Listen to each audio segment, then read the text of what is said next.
Hi guys, welcome to this session in Microsoft Excel. In this module I want to show you how you can use names to name cells or ranges. So on the screen I've got a small spreadsheet. First of all, let's have a look at naming a cell. Here is a cell VAT. I'm going to name that VAT, but before I do that I'm going to show you what you have to do if you don't use names. Now let's work this out. So formula up there would be equals D3 times B11, that's the VAT. And if I tick that, I get 48 pence, which is great. And if I pull that down, I'm going to get an error message or blank because this is looking at this information down here. If I just colour that bit in, you'll see it. If I click onto this cell, it's looking at B12, which is there, and the next one's looking at B13 and so on. So it's just moved down. It's maintaining that stagger between these two formulas. So without using names, what I would have to do is lock using $signs this B11 cell so it doesn't do that. And the key command to do that is F4. That will put $signs on both the B and the 11. In actual fact, we just need one on the 11, but if in doubt, put them both on. When I tick that this time, same answer, but when I pull this down, just double click that down, it will fill it down because B11 is now $signed and locked. So that's a foundational, fundamental thing that's used quite often in Excel. You see $signs. Now, I'm not against $signs, but I do find that it can cause a bit of a problem as you get a bit more advanced in Excel, and causes people to click out of the cell when they look at the formula and the whole thing's full of $signs and not really understanding what's going on. So I'm not going to do that one. So get rid of this. Delete that. Get rid of the $signs. I'm going to press F4 3 times because, as you can see, each time I press it takes one of the $signs off and eventually both of them off, so it's back to square one, and that's how it started off. Now I'm going to delete that altogether and use a name. So I'll just come off that and then we'll go back to square one. So to name this, if I click on the cell, this area at the top here is a name box. Just type VAT. It's not case sensitive. Press enter. That is absolutely essential that you press enter. And then if you click away and back on, you can see it says VAT. I can now use that word in my formula.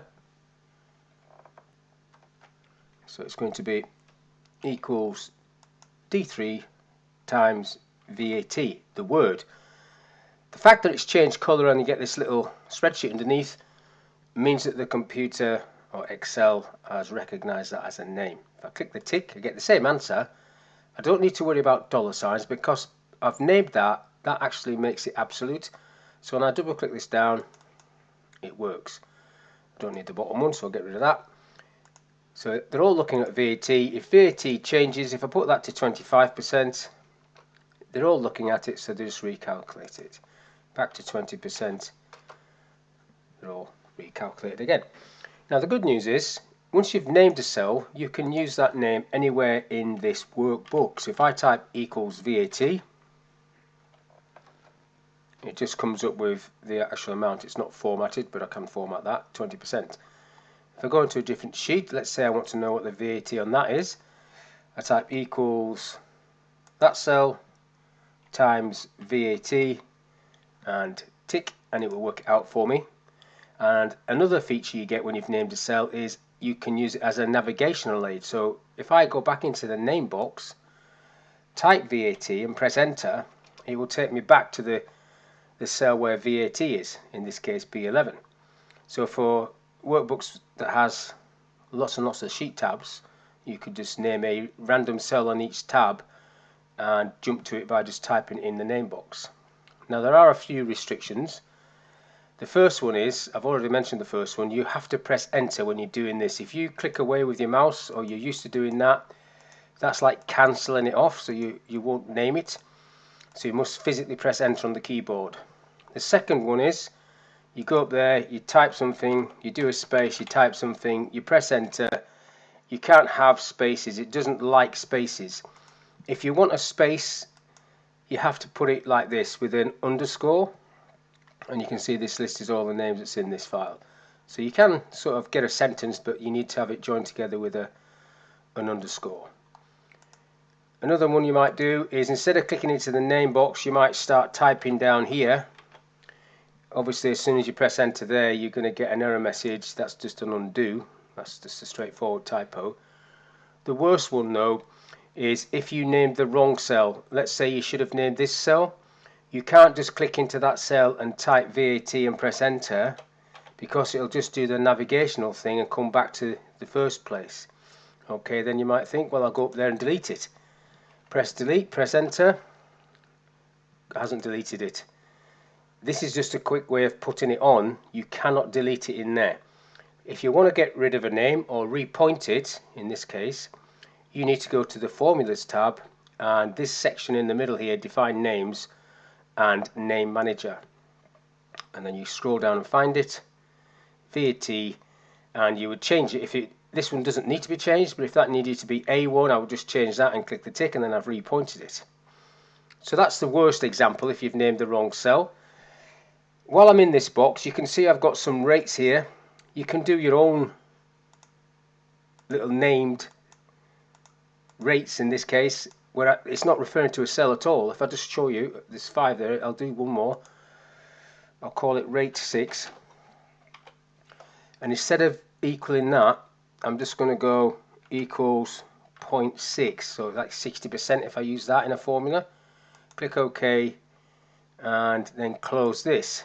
So now if I go 100 and sit next to it and equals that cell times rate, you see they all come up. I want rate 6, tick, and then you get the 60. So you can have those sitting inside there, and if you've got the whole thing password protected, nobody's going to see what they are. So that's naming a single cell. Now, naming a table or a range is quite simple as well. If I highlight all the 40s, they're called hours. Overtime are called overtime. All the way along, gross pay, for example, with an underscore. Net pay with an underscore. Now, I didn't highlight them like this and then start typing in there. What I did is I highlighted the whole table, and I got the computer to name it for me by going still on formulas, create from selection. It's saying, do you want to use the top row labels to name these figures? Yes, I do. And also, do you want to use the left column labels to name the rows? Yes, I do. So I'm getting it both ways. Click OK. That's all I did. So if I highlight the row, that should say, well, it will say Stephen Saxton. There you go, with an underscore. The next one down, I'll say Kevin Rue with an underscore. So now the formula works like this. Because I've used names, if you use the name in a formula, it will look along that row until it finds that information, and then it will work out whatever that figure is. So this is looking at hours, 40, plus overtime, 3, 43, and then time, once you've done them two, there's brackets there, look, so it's doing that first, times the result by the rate, so it's coming up with 430. Now if I did that in normal cells, it would be this equals, I'd have to open a bracket to add these two to get that, plus that, close the bracket, times that. Now I know these are all next to each other, but you look at that. What you'd have to do is go and look at what's in H3 hours, I3, and so on and so on. And if they weren't next to each other, you could be scrolling up and down trying to work out what each of these cells was, and you might well write it down on a piece of paper. So if I just undo that so we get the names back, that is far easier for a lot of people, especially people that are not too familiar with Excel, so they can look at a formula and not be put off by it, but can just read it, and there may be input. Maybe somebody may look at that and say, well, you haven't got a bonus in there, and then you'd have to add the bonus in. So that's how you name a range. Now if I do that on an example from scratch, so I want to, let me get rid of this. I want to highlight this table. I'm going to do create from selection, top row, use a top row of these to name the blue area and all the yellow areas and that white bit, but not the bottom row. Click OK to that.